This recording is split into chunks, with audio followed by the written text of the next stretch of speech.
This is the EWN Podcast Network.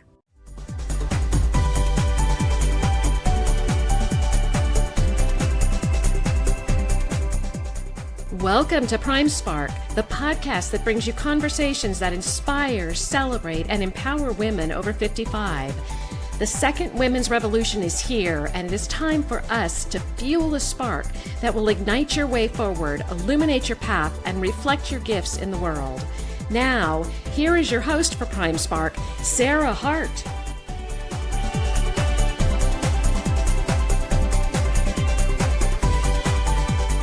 Hi, and welcome to Prime Spark. I'm Sarah Hart, and I'm so happy you're with us. Prime Spark is designed for women over 55 or close, with a goal to help us all live our happiest, most fulfilling, and productive lives now and in the future. The mission of Prime Spark is to change the way our society sees and treats older women. That's a big mission, which only means we all need to be involved and we need to get going now. Today, I have the great pleasure of talking with Dr. Barbara Mark, a woman whom I greatly admire. Dr. Barbara Mark has a deeply held passion for working with women in midlife and has built a decades-long career as an elite leadership, career, and life strategies coach and advisor to senior executive women. She is a recognized expert on the psychology of women and is the leading authority on the midlife stages of adult development and how these stages impact a woman's career development and life choices. As a result, Barbara is a sought-after coach of women who are looking to make appropriate and actionable personal and professional decisions at critical stages in their lives and careers. Barbara has been brought into the confidence of hundreds of professional women seeking to maintain inner balance while facing diverse external demands, personal ambition, and the desire to feel satisfied and fulfilled personally and professionally. She has worked with women across all industries, from small business to Fortune 100 companies, as well as nonprofits, and has supported their success in the constantly changing landscape for professional women. So welcome, Barbara.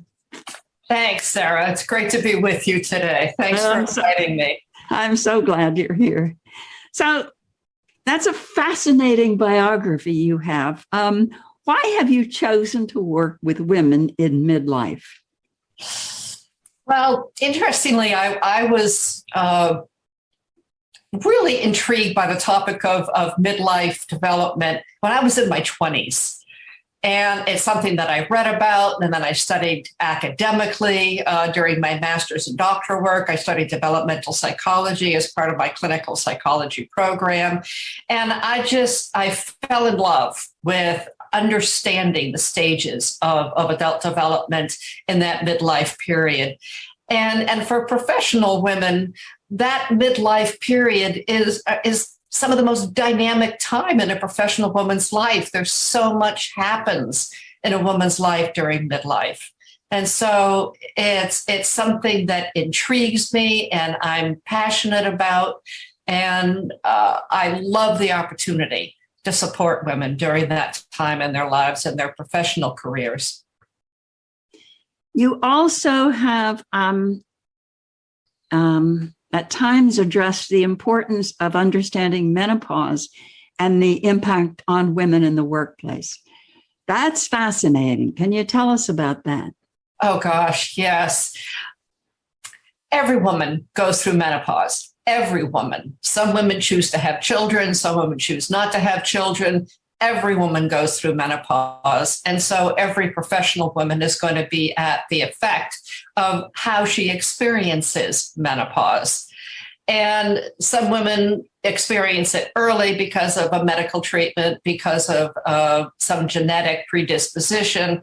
But most women are going to go through menopause in their 40s and 50s, sometimes starting the transition in their late 30s. And so by the time a woman is in her mid 40s to early 50s, she's getting into the highest levels of leadership in her career. She's being moved into high leadership positions. And this is the time when all of a sudden she's at the effect of potentially really difficult symptoms of menopause. And so not just hot flashes, which can show up as a performance issue, but lack of confidence because of anxiety, because of forgetfulness, the fear that dementia is setting in because one can't think clearly and one's short-term memory seems to have disappeared out of sight. And so early on, when I was talking with women in this age group, I found that many women didn't understand even what perimenopause was, that there was this period of time that led up to menopause, which is 12 months after you have not had a period. And this can last for many years. And they don't even understand what the potential symptoms could be. And I really feel that women need to be informed about it, to understand what to anticipate and how to address these symptoms most effectively in terms of their professional environment. And also, I think workplaces need to be aware of it because, again, this is impacting women at the prime time of their careers. That is fascinating. When I think about it, I don't think until fairly recently, and by that I mean maybe 10, 20 years, but I mean fairly recently, I don't think I'd ever heard the word perimenopausal. Yes. Why do we know so little about it? I mean, it's something all women go through, as you say. Why do we know so little? Why do we know so little about it? Is it because we're women? I mean, would we know more about it if we were men? Well, men certainly know about things that impact them. But women's issues are, especially as women get older, are not important to society. Women are invisible, and we're invited to be invisible even to ourselves by not preparing us for the kinds of changes that our bodies will go through. Once women get beyond their reproductive years, women are considered to be, well, not necessary, if you will, or not as valuable to culture because they're no longer reproductive. And of course, as women age, in our culture, we are marginalized for the most part. And so the idea of this, what should be a significant rite of passage for women, has never really been put front and center in terms of women's health. MDs get 1 hour of training in menopause in their medical careers. OBGYNs get 2 hours. 2 hours OBGYNs get about menopause. And so, of course, women out there in the world aren't being taught about menopause. And when I started going through perimenopause, I was 38. I had every symptom under the sun. I think the universe was preparing me to do the work that I do to support women. But I was patted on the head by my doctor and told I was too young to be having anything to do with menopause, and shrugged. And I said, really? That's all you've got for me? And so I sought other support from naturopathic physicians. But it's finally becoming apparent that women are curious about menopause, that women want to learn about it, that women want to be prepared for it. And the UK is very far ahead of us in this regard. They're doing trainings in companies all the time now. The British government, Parliament is focusing on the impact of menopause in the workplace.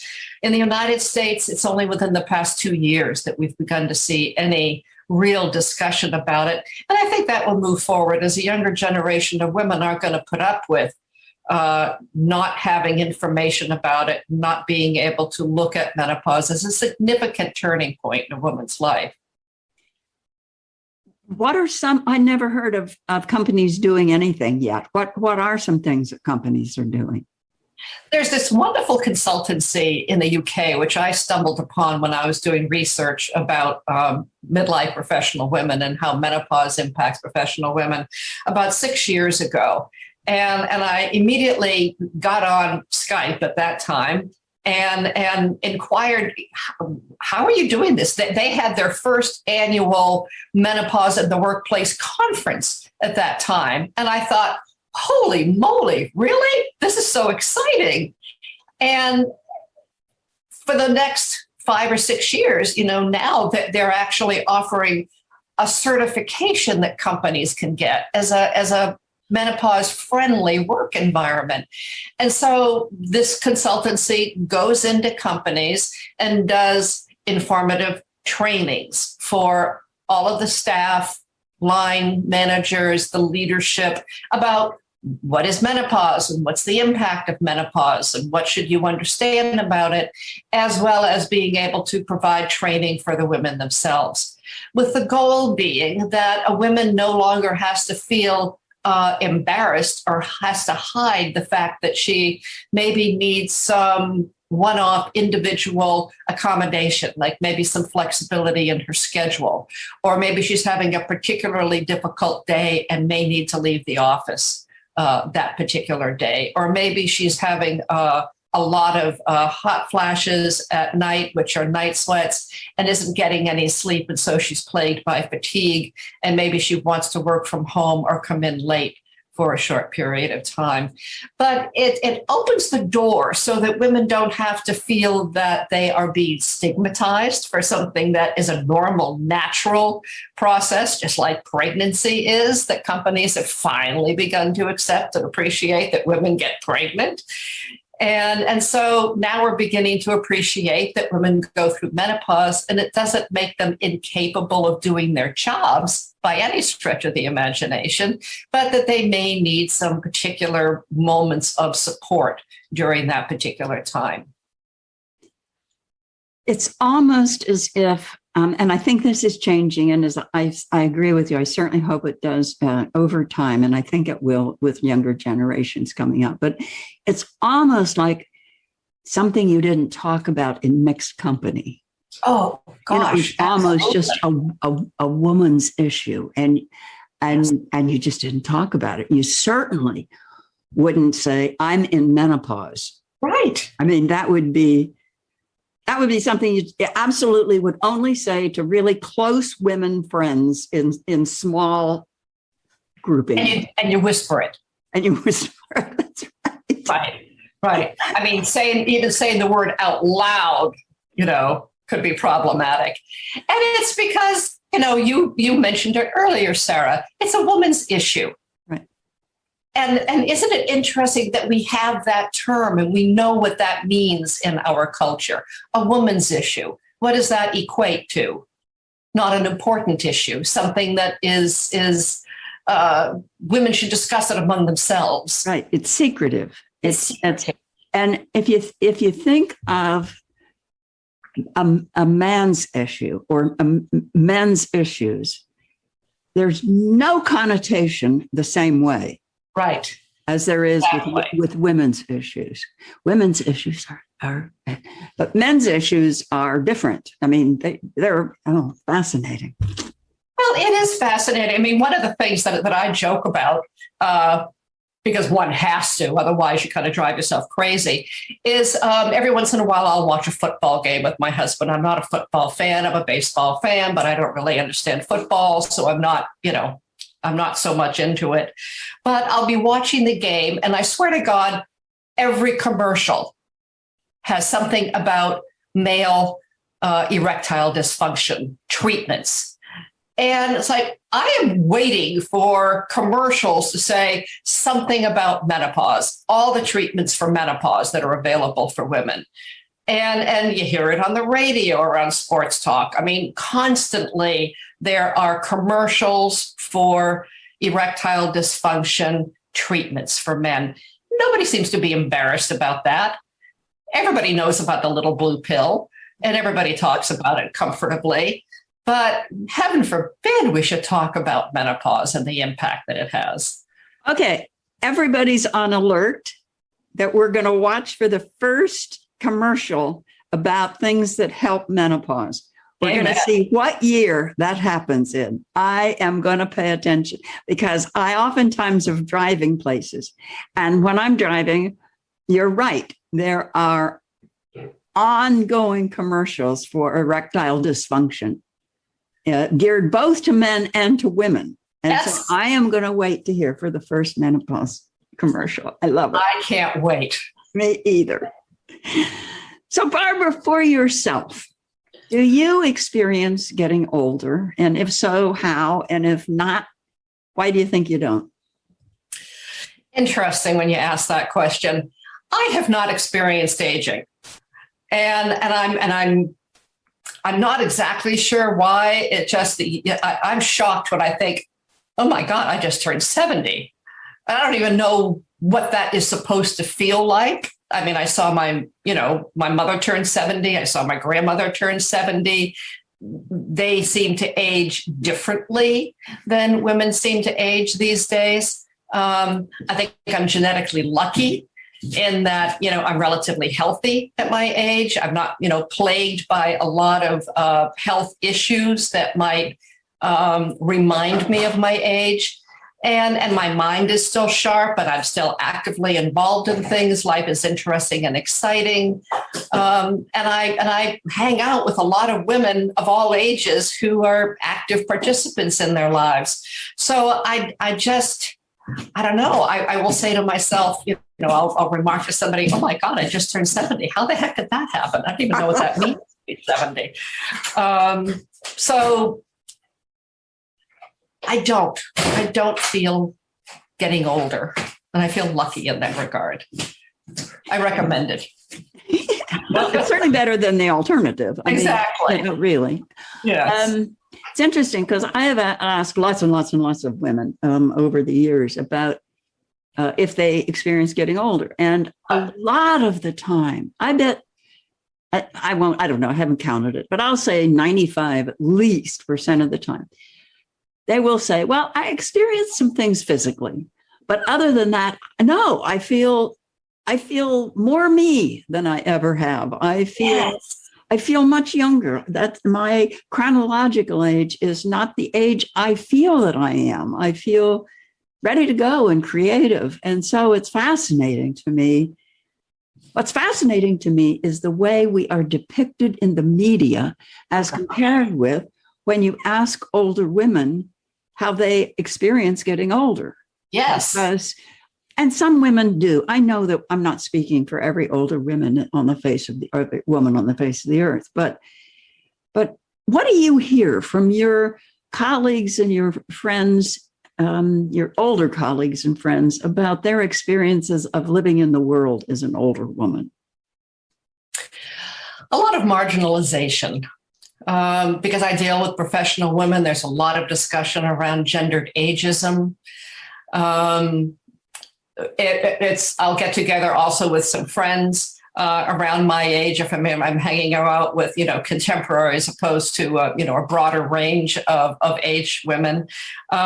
We will find ourselves every once in a while talking about the arthritis in the knees or various other things that do happen with the body during age. And I always laugh about it. I'm like, oh my God, aren't we being the stereotypical older women where we're now talking with each other about, whatever aches and pains we're feeling, which then causes us all to laugh about it. And then the conversation drifts on to something else because we realize, oh, we don't want that to be the focus of our conversation. But the other part of it is, yes, gendered ageism, and it's rampant in the workforce, and it's because I think midlife or positive aging is having a moment that I hope transforms our cultural experience of aging. But women are punished for getting older. Women are sidelined. Women are marginalized as they mature. in contrast to really being appreciated as the incredible resource that older women are because of experience, institutional knowledge, and also women who are, frankly, post-menopause. Their minds are clear. They're not worried about, having their monthly cycle. They're past reproduction. Most women, by the time they're postmenopausal, their children are older, so there's a lot less childcare issues. Women are amazing post-menopause. And so I think we need to really embrace ourselves as we get into that time of our lives and recognize what an asset we are to culture. I absolutely, positively agree with you. I mean, I would, and I do. And what can we do to help bring about that change? I mean, it seems to me as we get older, we get better. Yes. And it's absolutely not the way we're portrayed. It's not the way we're seen. It's not the way we're treated. What can we do? I think some of the things that are happening now, Sarah, the work that you do, just doing this podcast, for example, the Prime Spark work that you do, the work that I do with women in the workplace and in their lives, really amplifying the how women do experience themselves and the contributions they make to culture. And of course, there are people out there right now, Ashton Applewhite, Louise Aronson, who are doing wonderful work in terms of positive aging. It's a movement that has really gathered attention and influence. And I'm hoping that helps to create change. And I think women learning from information that you're putting out, information that is happening in the positive aging movement, that women begin to appreciate themselves, that sometimes we can be our own worst enemy. We have internalized ageism. And that as we as women learn to embrace ourselves as vibrant and healthy and even more available to the world when we're past our reproductive years, not that the reproductive years are anything that women should feel badly about by any stretch. I don't mean to imply that. But when we're post-reproductive, we're available to do other things in our lives. And so I think really being able to model positive aging and being able to educate women about positive aging, I think will help us to turn a corner. But I think we need to really be vocal about it. Yeah, I think so. I think that one of two things occur to me. One is we need to not put up with the jokey things about old women. We don't put up with that stuff now with race or most of the time, I hope, with sexism, but we still put up with some of that, quote, jokey stuff about old women. And we need to call people on that. And we need to stop ourselves. We need to listen to what we're saying. The other thing that occurred to me while you were speaking, I was just talking to somebody the other day, and they said to me, I think that ageism is an ism whose time hasn't quite come yet. And I thought, that's really interesting. It is on the horizon. It is more and more being talked about, and it will continue to be as this huge bunch of baby boomers continue to get older. It will be more and more talked about. But I thought that was really interesting, that focus on ageism is sort of on the horizon, but it's on its way. So I thought that was interesting to see it that way. It is interesting. And I'm really glad you brought that up because I attend a lot of panels. I attend a lot of, discussion groups, and two things come to mind. One is I go to a lot of panels about diversity and inclusion. And part of it is I'm interested in it. It's the area that I'm in terms of supporting women in the workplace as a minority, even though they're not a minority in the workplace. And I bring up ageism. And very often the panel will look at me like, huh? Really? As I said, yeah, let's talk about gendered ageism as a diversity and inclusion and belonging issue, because gendered ageism is accepted still in the workplace, and we need to change that And then another thing happened that actually I have to say I'm kind of proud of, is I'd gone to hear at the time the new CEO of Catalyst speaking, and she was being interviewed by someone. And at the end of the interview, I raised my hand and said, I was looking at the Catalyst website, and I've always appreciated the work that Catalyst has done. And I was looking for some of the work that you've done on ageism.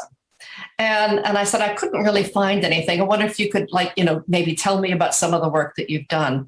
And the poor woman, I tell you, I didn't mean to put her on the spot, but she kind of blanched a little bit. She said, well, we haven't really done anything on ageism. And later, studies started to come out from Catalyst about ageism, but it was, she looked at me as almost if it hadn't occurred to them to study ageism. And so I pride myself in taking a little bit of personal responsibility for lighting a fire under Catalyst about that. I may not be the catalyst of Catalyst, but I think it was an important conversation. Good for you, Barbara. I mean, that's really interesting because as I have known Catalyst over the years, so much of it had to do with equity in the workplace. And, yes. And I mean, there's a lot more you can look at, but all you have to do is look at the number of people who were laid off as a result of the pandemic. And it affected a lot of people. Yes. And disproportionately older women. Very much so. And so I would have thought, anyway, maybe that's too recent for the panel that you were listening to. But good for you. That's exactly what we need to do. We need to stand up and ask questions like that because that's what we need to do. And I think, to your point about catching people when they say ageist things, being able to feel really comfortable calling it out, the way we call out someone who makes a racist comment, and doing it in a way that engenders, some positive conversation, but being able to remind other people and ourselves when we do comment about ageism, like common terminology, having a senior moment. We need to stop using that. Absolutely. And yes. And so any kind of references like that need to be eliminated from our conversations. Yes. We may sometimes say something about an adolescent moment, but we don't mean they forgot something. Right. Exactly. Yes. Usually it's some playful acting out. Yes. Well, that would be fun to have a senior moment when you're acting out. Yes. I was in the drugstore the other day looking at birthday cards because I tend to buy a bunch of them at the same time rather than have to go every time to get a card. And again, I was astounded at the number of ageist birthday cards. Yes. It's hard to find a card that is appropriate for an older person that is not ageist. I mean, I was looking for something. I wasn't looking for something with everybody on skateboards. I mean, but I didn't want everybody in walkers either. And so it really is interesting once you get tuned to it, what is out there that we need to start calling. It is. So here's another revenue stream for you. Prime Spark, a line of Prime Spark birthday cards. I love it. Yes. Okay. That's what we're going to do. We're just starting. We're just starting our Prime Spark membership community. We're just starting it. And that's going to be a project. I love it. Exactly. Okay, Barbara, of all the things you've done in your life, what are 3 things that you're most proud of? Well, I would say one is the years that I have been an executive coach. It's such fulfilling work. And I was really excited when I was at the moment in my personal and professional development to be able to say that I was going to work exclusively with women in midlife. Because at that moment, I was able to truly embrace my passion, something, again, I had been passionate about from my early 20s onward. And so when I reached an age where I had enough street cred to exclusively work with women in midlife as opposed to women of all ages and at all stages of their career. It was a very celebratory moment, and I was very proud that I just kind of embraced that for myself. Excuse me. Getting my doctoral degree. I was the first person in my family to go to college. And I put myself through school, all levels of my education, and I just stormed right through and got my doctorate, which was something that, I don't know, I didn't think a whole lot about at the time, because I was just it was like what I was doing. I just did it. And it felt, comfortable to do. But when I look back on it and I look at it in the context of my family, it was like, whoa, look what you did. That's pretty amazing. And what it did was it laid a path forward for my younger siblings, for them to be able to pursue education in the ways that they wanted to. The other thing that I'm proud of is the fact that I've pursued photography in my life. I'm good with a camera. I enjoy it. And it's something that when I quote unquote retire or work a little bit less, I'm not sure that retirement is ever going to be in the cards. I cannot see you. I know. Isn't that the truth? I want to be able to get back and to do more photography. When I was a little girl, and then actually throughout my entire life, I was never seen without some kind of a camera. And when I was really young, I had a camera that was like a little toy camera, but it had film in it and it took pictures. And so I'm proud of the fact that I kept that up, that I pursued it. I never knew that about you. That's really fun. Yes. Right. So what dreams do you have that you haven't yet realized? Well, I would say it has to do with photography, Sarah, now that I'm bringing that up. I would like to have a photography show or two at some point in my life. I would like to be able to share the work that I do in photography and just be seen for the work that I do in photography. And, I have no particular aspirations to become, sort of a well-known photographic artist, although I wouldn't reject that. But I would just like to be able to feel myself put my work out there in that context. I would enjoy that. I would love to see you do that. I would love to see those pictures. That would be wonderful. Thank you.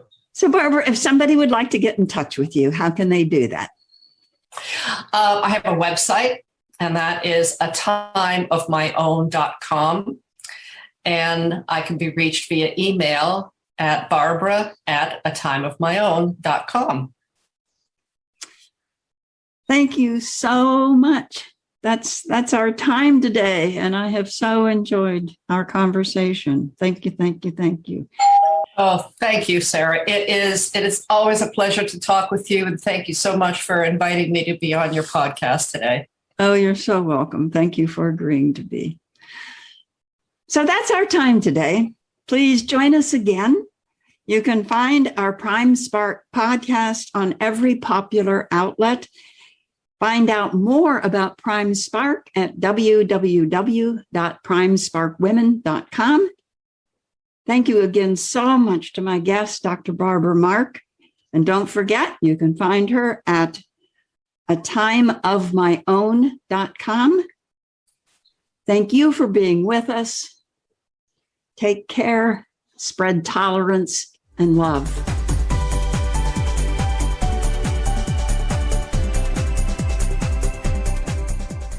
Thank you for joining us on Prime Spark. With each episode, Sarah Hart brings you conversations that inspire, celebrate, and empower women over 55. If you would like to listen to or download other episodes about remarkable, experienced women, go to ewnpodcastnetwork.com. This podcast is also available at Spotify, Apple Podcast, and most other major podcast sites.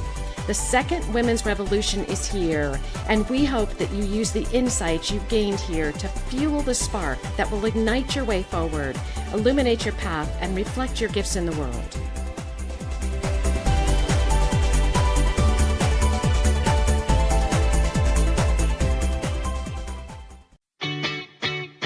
Have you ever asked yourself this question? Why is it so hard to make a buck? I know I have. Hi, I'm Sandra Yancey, founder and CEO of eWomen Network. What I have discovered after going from the brink of bankruptcy to running a multi-million-dollar award-winning business is this. You can't build a million-dollar dream hanging around minimum wage mindsets. My mission is 1 million women entrepreneurs generating $1 million in annual revenue. So here's what I've done. I've created the mother of all entrepreneur success programs that you can access online on your time. It's called Monetize Me Now.